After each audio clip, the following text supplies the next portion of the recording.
ओम शांति। आज 29 अगस्त 2024 के ईश्वरी मधुर महावाक्य सुनते हैं। मीठे बच्चे, तुम यहाँ पढ़ाई पढ़ने के लिए आए हो। तुम्हें आंख बंद करने की दरकार नहीं। पढ़ाई आंख खोलकर पढ़ी जाती है। आज की मुरली से प्रश्न है, भक्ति मार्ग में कौन सी आदत भक्तों में होती है जो अब तुम बच्चों में नहीं होनी चाहिए? उत्तर है, भक्ति में किसी भी देवता की मूर्ति के आगे जाकर कुछ न कुछ मांगते रहते हैं। उन्हों में मांगने की ही आदत पड़ जाती है। लक्ष्मी के आगे जाएंगे तो धन मांगेंगे, लेकिन मिलता कुछ नहीं। अब तुम बच्चों में यह आदत नहीं। तुम तो बाप के वर्षे के अधिकारी हो। तुम सच्चे विचित्र बाप को देखते रहो। इसमें ही तुम्हारी सच्ची कमाई है। ओम शांति। रूहानी बाप बैठ रूहानी बच्चों को समझाते हैं। यह पाठशाला है, परंतु यहाँ कोई चित्र अर्थात देहधारी को नहीं देखना है। यहाँ देखते भी बुद्धि उस तरफ जानी चाहिए जिसको कोई चित्र नहीं है। स्कूल में बच्चों का अटेंशन हमेशा टीचर में रहता है, क्योंकि वह पढ़ाते हैं तो जरूर उनका सुनना है, फिर रिस्पॉन्ड करना है। टीचर प्रश्न पूछेगा तो इशारा करेंगे ना, मैं बताता हूँ। यहाँ यह है विचित्र स्कूल, क्योंकि विचित्र पढ़ाई है जिसका कोई चित्र नहीं है। तो पढ़ाई में आंखें खोलकर बैठना चाहिए। स्कूल में टीचर के सामने कभी आंखें बंद करके बैठते हैं क्या? भक्ति मार्ग में हिरे हुए हैं आंखें बंद कर माला जपना आदि। साधु लोग भी आंखें बंद करके बैठते हैं। वह तो स्त्री को देखते भी नहीं है कि कहाँ मन चलायमान ना हो जाए। परंतु आजकल जमाना है तमो प्रधान। बाप तुम बच्चों को समझाते हैं। यहाँ तुम भल देखते हो शरीर को, परंतु बुद्धि उस विचित्र को याद करने में रहती है। ऐसा कोई साधु संत नहीं होगा जो शरीर को देखते याद उस विचित्र को करे। तुम जानते हो इस रथ में वह बाबा हमको पढ़ाते हैं। वह बोलते हैं, करती तो सब कुछ आत्मा ही है, शरीर तो कुछ भी नहीं करता। आत्मा सुनती है। रूहानी ज्ञान व जिस्मानी ज्ञान सुनती सुनाती आत्मा ही है। आत्मा जिस्मानी टीचर बनती है। शरीर द्वारा जिस्मानी पढ़ाई पढ़ते हैं, वह भी आत्मा ही पढ़ती है। संस्कार अच्छे व बुरे आत्मा ही धारण करती है। शरीर तो राख हो जाता है, यह भी कोई मनुष्य नहीं जानते। उन्हों को देह अभिमान रहता है, मैं फलाना हूँ, मैं प्राइम मिनिस्टर हूँ। ऐसे नहीं कहेंगे कि हम आत्मा ने यह प्राइम मिनिस्टर का शरीर लिया है। यह भी तुम समझते हो, सब कुछ आत्मा ही करती है। आत्मा अविनाशी है। शरीर सिर्फ यहाँ पाड़ बजाने के लिए मिला है। इसमें अगर आत्मा ना होती तो शरीर कुछ कर ना सके। आत्मा शरीर से निकल जाती है तो जैसे एक लोथ पड़ा रहता है। आत्मा को इन आँखों से देख नहीं सकते, वह तो सूक्ष्म है ना। तो बाप कहते हैं, बुद्धि से बाप को याद करो। तुमको भी बुद्धि में है, हमको शिव बाबा पढ़ाते हैं इन द्वारा। यह भी सूक्ष्म समझने की बातें हैं। कई तो अच्छी रीति समझते हैं, कई तो जरा भी नहीं समझते। है भी सिर्फ यह बात। अल्प माना भगवान बाबा। सिर्फ भगवान व ईश्वर कहने से वह बाप का संबंध नहीं रहता है। इस समय सब पत्थर बुद्धि है, क्योंकि रचयिता बाप और रचना के आदि मध्य अंत को नहीं जानते हैं। यह वर्ल्ड की हिस्ट्री ज्योग्राफी रिपीट होती रहती है। अभी संगम युग है, यह किसी को पता नहीं है। तुम समझते हो, आगे हम भी नहीं जानते थे। बाबा अभी तुम्हें यह ज्ञान से श्रृंगारते हैं। फिर यहाँ से बाहर जाते हो तो माया धूल में लथेड़ ज्ञान श्रृंगार बिगाड़ देती है। बाप श्रृंगार तो करते हैं, परंतु अपना पुरुषार्थ भी करना चाहिए। कई बच्चे मुख से ऐसा बोलते हैं जैसे जंगली, श्रृंगार जैसे कि हुआ ही नहीं है। सब भूल जाते हैं। लास्ट नंबर में जो स्टूडेंट बैठे रहते हैं उनकी पढ़ाई में इतनी दिल नहीं लगती है। हाँ, फैक्ट्री आदि में सर्विस कर साहूकार बन जाते हैं। पढ़ा हुआ कुछ नहीं, यह तो बहुत उच्च पढ़ाई है। पढ़ाई बिगड़ तो भविष्य पद मिल नहीं सकता है। यहाँ तुमको फैक्ट्री आदि में बैठकर कोई काम नहीं करना है जिससे धनवान बनना है। यह तो सब कुछ खल्लास होना है। साथ में चलेगी सिर्फ अविनाशी कमाई।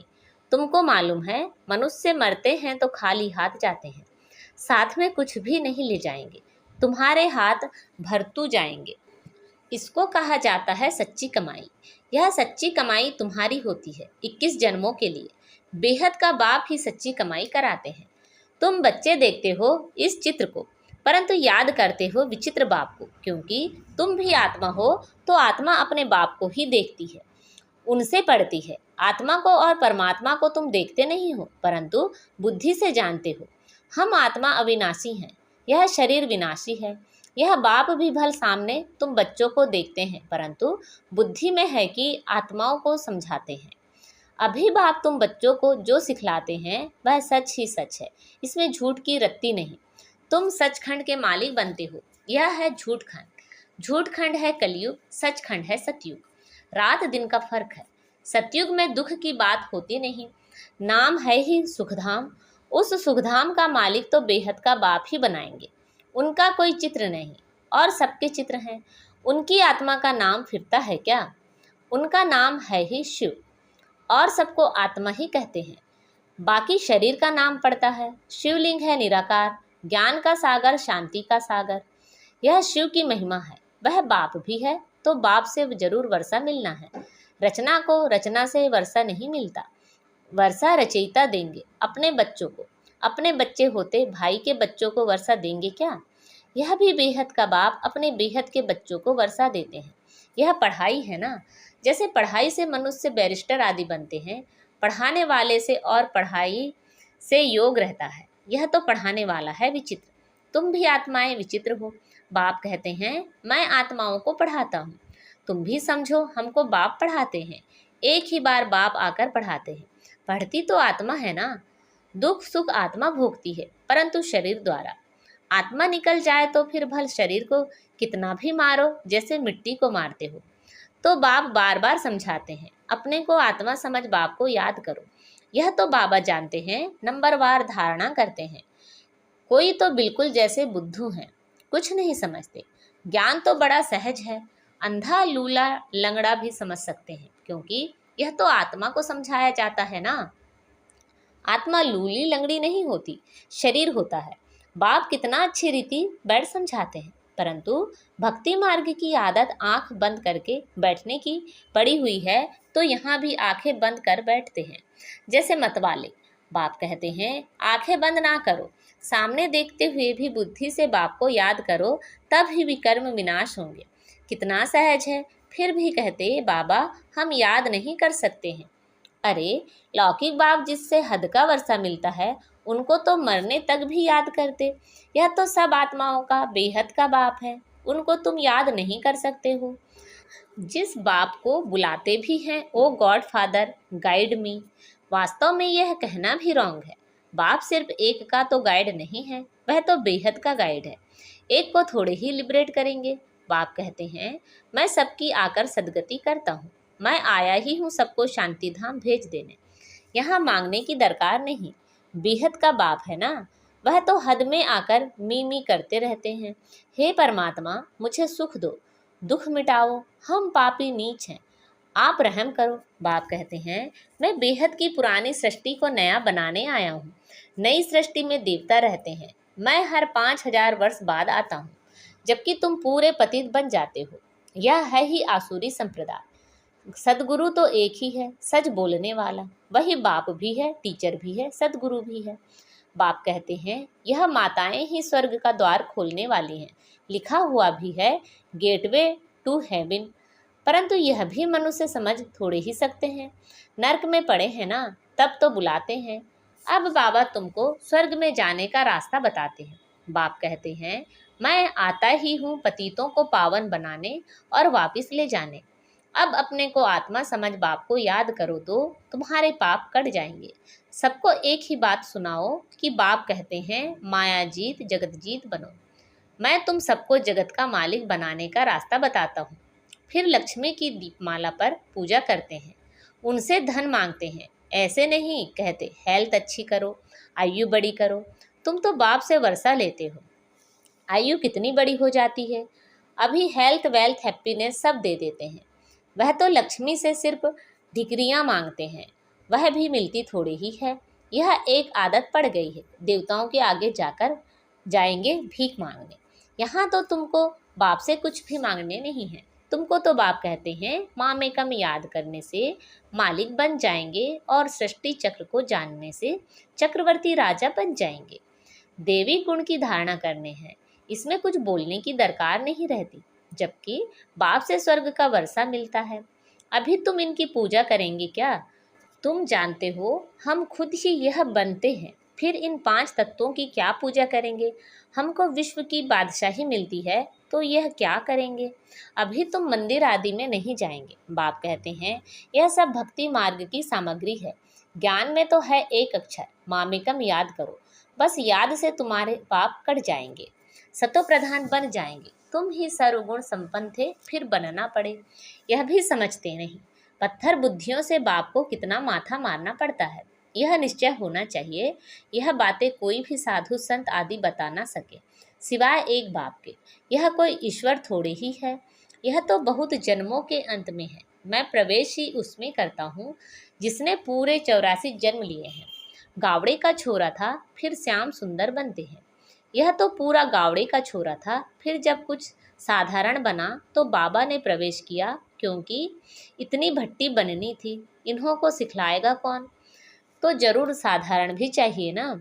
यह सब समझने की बातें हैं। बाप खुद कहते हैं मैं इनके बहुत जन्मों के अंत में प्रवेश करता हूँ।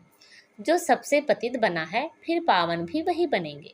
84 जन्म इसने लिए हैं। तत्वम एक तो नहीं, बहुत है ना। सूर्यवंशी चंद्रवंशी बनने वाले ही यहाँ आते हैं।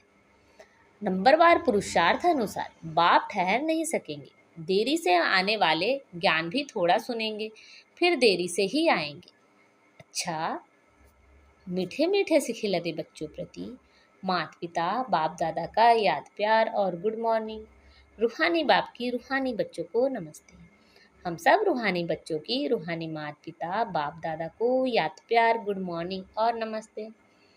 आज की मुरली से धारणा की मुख्य सार है, बाप जो ज्ञान श्रृंगार करते हैं उसे कायम रखने का पुरुषार्थ करना है। माया की धूल में ज्ञान श्रृंगार बिगाड़ना नहीं है।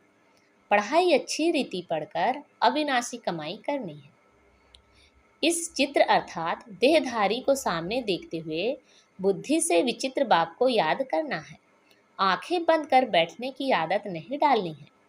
बेहद के बाप से कुछ भी मांगना नहीं है। आज बाबा ने हमें वरदान दिया है, समय के महत्व को जान, फास्ट सो फर्स्ट आने वाले तीव्र गति के पुरुषार्थी भव। समय के महत्व को जान, फास्ट सो फर्स्ट आने वाले तीव्र गति के पुरुषार्थी भव। अव्यक्त पाठ में आई हुई आत्माओं को last so fast, fast so first आने का वरदान प्राप्त है। तो समय के महत्व को जान, मिले हुए वरदान को स्वरूप में लाओ। यह अव्यक्त पालना सहज ही शक्तिशाली बनाने वाली है। इसलिए जितना आगे बढ़ना चाहो बढ़ सकते हो। बाप दादा और निमित्त आत्माओं की सर्व के प्रति सदा आगे बढ़ने की, उड़ने की दुआएं होने के कारण तीव्र गति के पुरुषार्थ का भाग्य सहज मिला हुआ है। आज का स्लोगन है, निराकार सो साकार के महामंत्र की स्मृति से निरंतर योगी बनो। निराकार सो साकार के महामंत्र की स्मृति से निरंतर योगी बनो।